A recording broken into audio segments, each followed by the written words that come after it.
Halo semuanya, jumpa lagi dengan saya Wisnu dalam serial pembahasan CISSP Exam Series. Pada sesi kali ini saya akan melanjutkan pembahasan mengenai kriptografi yang sebelumnya sempat saya potong di sisi kriptografi yang sesi sebelumnya karena mungkin takutnya terlalu panjang. Pada sesi kali ini, pada volume 2 ini saya akan bahas mengenai asimetrik kriptografi. Karena yang sebelumnya sudah saya bahas mengenai simetrik kriptografi. Saya langsung saja teman-teman semuanya. Nah, pembedanya adalah kalau untuk asimetrik kriptografi, kemarin kita sudah sempat bahas bahwa asimetrik itu bisa disebut juga sebagai public key kriptografi. Kenapa disebut seperti itu? Ya, kita ambil contoh di sini ya teman-teman. Jadi saya masih pakai dua orang ini, ada Budi dan Tono ya. Nah, pembedanya adalah kalau asimetrik kriptografi, masing-masing entitas ini, Budi dan Tono ini masing-masing punya sepasang key. Jadi Budi mempunyai sepasang key, Tono juga mempunyai sepasang key. Budi mempunyai satu public key dan juga private key, dan Tono juga punya public key dan private key. Lalu bagaimana ketika terjadi transaksi komunikasi yang terenkripsi? Jadi seperti ini kurang lebih tahapannya. Ketika Budi ingin mengirim file terenkripsi ke Tono, step pertama adalah Budi akan request public key ke Tono, begitu. Kemudian Tono akan mengirimkan public key-nya ke Budi. Oke, ada step kedua ini. Kemudian ketika Budi sudah mendapatkan public key-nya Tono, maka file yang Budi yang akan dikirimkan ke Tono di-encrypt menggunakan public key dari Tono, begitu. Seperti gambar di sini ada data dari Tono yang sudah di-encrypt menggunakan public key-nya Tono. Kemudian ada satu aturan bahwa teman-teman yang tadi lupa saya sampaikan bahwa public key ini boleh dikonsum oleh setiap orang gitu. Sedangkan private key itu hanya boleh disimpan oleh masing-masing orang gitu. Jadi tidak boleh disebarluaskan begitu. Namanya juga sesuai namanya ya, public dan private. Oke, sampai sini saya lanjutkan. Kemudian setelah Budi mengencrypt datanya dengan public key punya Tono, kemudian Budi akan mengirimkan file tersebut ke Tono. Oke. Nah, kemudian Tono menerima file yang terenkripsi di sini yang sudah diencrypt menggunakan public key punya Tono. Oke. Jadi Tono sudah menerima nih di step ketiga.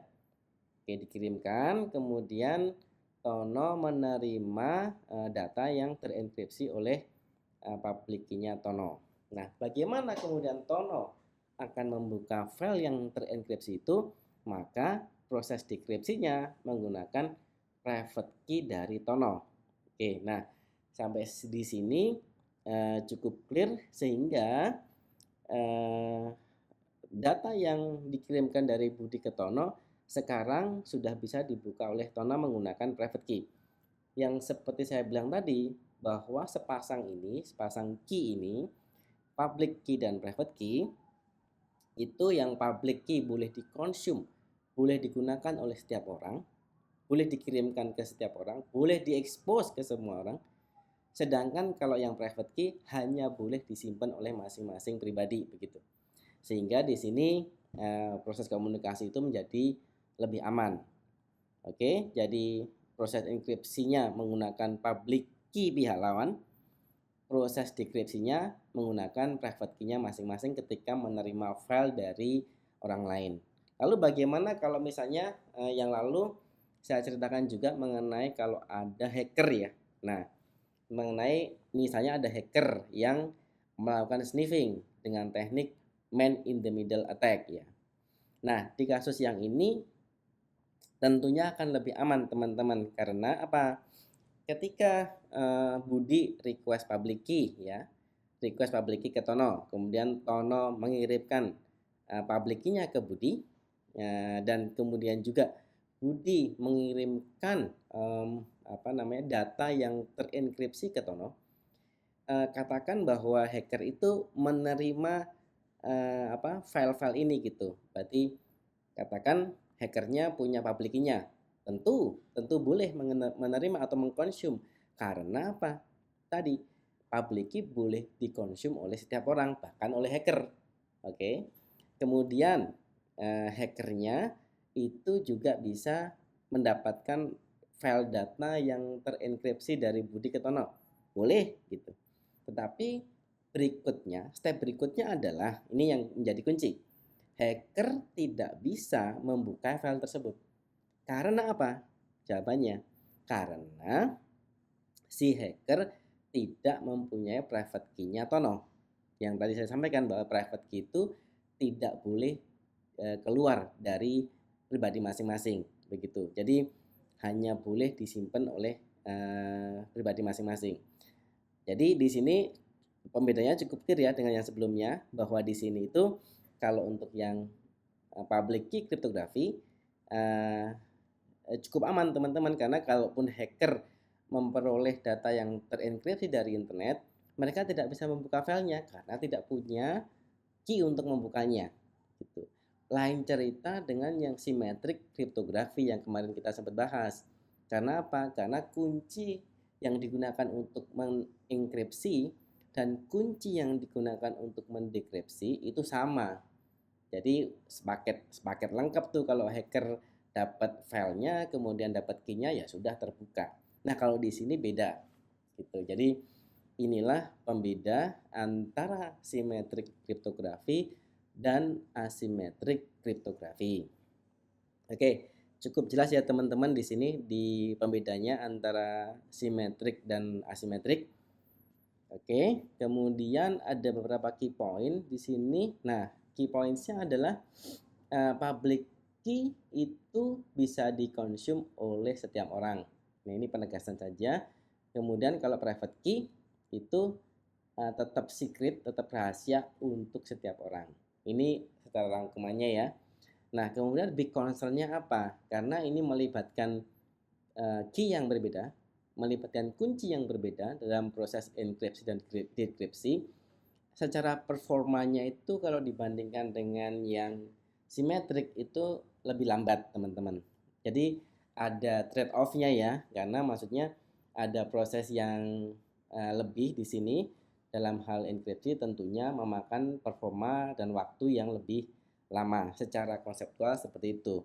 Jadi tiap organisasi mesti memandang kira-kira teknologi kriptografi mana yang akan dipakai untuk melakukan proses enkripsi. Tentunya itu disesuaikan dengan kebutuhan begitu. Kalau pengen cepat, kemudian dalam environment yang memang tidak terlalu exposure-nya terlalu tinggi gitu, mungkin symmetric kriptografi menjadi pilihan yang tepat. Tetapi kalau untuk yang area critical infrastructure, exposure-nya tinggi, data-datanya sangat-sangat rahasia dan sebagainya, pilihan asimetrik itu lebih tepat, dengan catatan bahwa apa? Ada proses yang harus di situ lebih lama begitu. Tetapi tujuan utamanya adalah memproteksi secara ketat, secara security-nya akan lebih tercapai di sisi situnya mungkin. Jadi secara organisasi harus menghitung cost benefit analisisnya begitu. Cost dalam artian biayanya, waktu dan sebagainya begitu, sesuai dengan tujuan utama dari implementasi suatu teknologi. Baik, saya kira itu dari sisi infografisnya asymmetric kriptografi. Semoga cukup clear ya teman-teman. Kemudian nextnya, nah dari rangkuman yang mungkin dari yang saya sampaikan sebelumnya dan ini, kalau simetrik itu adalah untuk data encryption, kemudian kalau asymmetric itu key exchange ya. Itu adalah konsep-konsep yang ada di pembeda dari sisi simetrik dan asimetrik. Simetrik itu memang kuatnya adalah di data enkripsi begitu. Kalau untuk asimetrik itu tadi bertukar key. Jadi kalau nanti ada pembahasan misalnya Kalau asimetrik itu kuatnya di mana ya? Kuatnya adalah di key exchange. Jadi kalau misalnya nih, apa namanya, ada misalnya saya pengen enkripsinya pakai IS ya, pakai simetrik, itu bisa. Kemudian bagaimana saya menghantarkan atau mengantarkan kuncinya ke pihak sebelah, teman-teman bisa pakai asimetrik gitu. Jadi supaya kuncinya itu kalaupun bisa di-sniff sama hacker gitu ya, kuncinya itu juga tidak bisa dibaca karena proses pengantaran dari kunci yang dari simetrik itu memakai jalur asimetrik. Semoga teman-teman nggak bingung ya. Oke, kemudian kalau simetrik kriptografi lebih cepat. Kemudian kalau simetrik kriptografi itu memakai kunci yang sama untuk encrypt dan dekripsi gitu. Kemudian concern utamanya kalau untuk simetrik adalah di apa? Proses key exchange. Yang sebelumnya saya sampaikan di video sebelumnya, ketika kita pakai simetrik kriptografi, kita mengenkriptnya jalur yang sama, kita kemudian mengantarkan kuncinya pakai jalur yang sama, gitu kan. Jadi concernnya adalah ketika key exchange itu antara Budi dan Tono. Nah, itu relevansinya. Kenapa simetrik disebut memang kuat data enkripsi, kemudian kalau asimetrik adalah sebagai key exchange ya, secara key points utamanya begitu. Nah, kemudian kalau yang asimetrik kriptografi bagaimana? Nah, ini adalah masing-masing pihak itu punya sepasang key, public dan private key. Di concernnya apa teman-teman? Lebih lambat dibandingkan dengan simetrik. Tentunya secara keamanan security akan lebih baik gitu. Seperti yang saya jelaskan di infografis sebelumnya. Kemudian ini ada satu key point juga. Kalau kombinasi antara simetrik dan asimetrik itu biasa disebut sebagai hybrid kriptografi.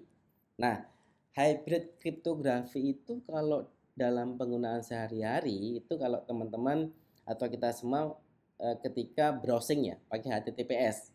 Ya, HTTPS katakan ke portal berita, HTTPS transaksi ke sosial media begitu, katakan Facebook atau apa ya.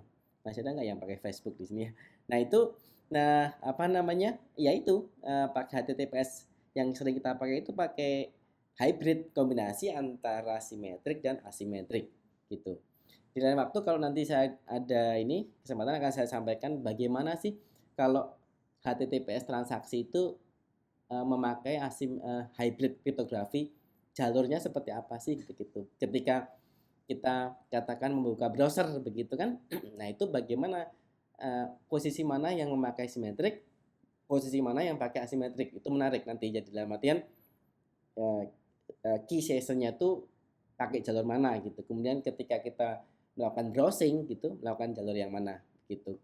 Nah ini penting kalau misalnya kita transaksi kayak klik BCA ya misalnya ya, itu kan harus HTTPS. Nah, itu memakai hybrid kriptografi, kombinasi antara simetrik dan asimetrik karena banyak data yang mesti kita lindungi. Contohnya kalau kita ke klik BCA ya, kita punya passwordnya, kita punya apa namanya itu data-data confidential di dalamnya begitu yang mesti kita lindungi.